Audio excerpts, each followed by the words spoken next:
佢唔係話100%即係90分都一定有㗎啦，因為佢本身佢同個小朋友關係都好好，佢咁講真係個感情都好好啦。咁但係啦，完全100%咧又唔係。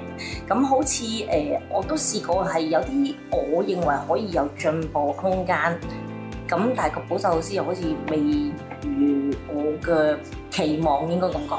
咁我就同翻你哋嘅客服講，佢咧都好快即時去同個補習老師去反映翻。咁當然啦，你話係咪第二次即刻去可以即刻去到即刻完全第二樣嘢咧？又唔係，佢喺第二次、第三次、第四次慢慢去漸進式咁樣咧，去話俾小朋友聽你點樣去即係用翻佢嘅方式去迎合翻家長嘅期望。呢個我覺得好緊要。佢哋嘅角色唔單止淨係教書嘅，佢哋係一個以生命影響生命嘅職業。用佢哋嘅耐心同埋專業去影響下一代，呢一個係我哋嘅使命。希望 Tutor Circle 可以同更多導師去合作，去教育更多嘅學生，幫助佢哋成長。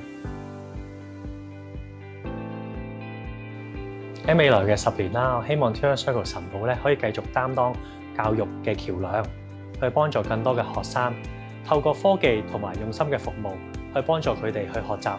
更加個性化，更加簡單。我哋嘅願景係成為亞洲領先嘅教育科技公司，去幫助亞洲嘅學生喺學習方面改善同埋進步嘅。使命係為亞洲嘅學生提供最優質嘅補習配對服務。我哋現時已經拓展去新加坡同埋澳門，希望嚟緊可以拓展去更多亞洲嘅地區，幫助更多嘅學生。我哋作為香港領先嘅補習配對平台，我哋目標係幫助更多嘅學生提供最優質嘅補習配對服務。教育嘅重要性係絕對唔容忽視嘅。我哋會繼續引領教育嘅創新，去幫助更多嘅學生去達成佢哋嘅學習目標。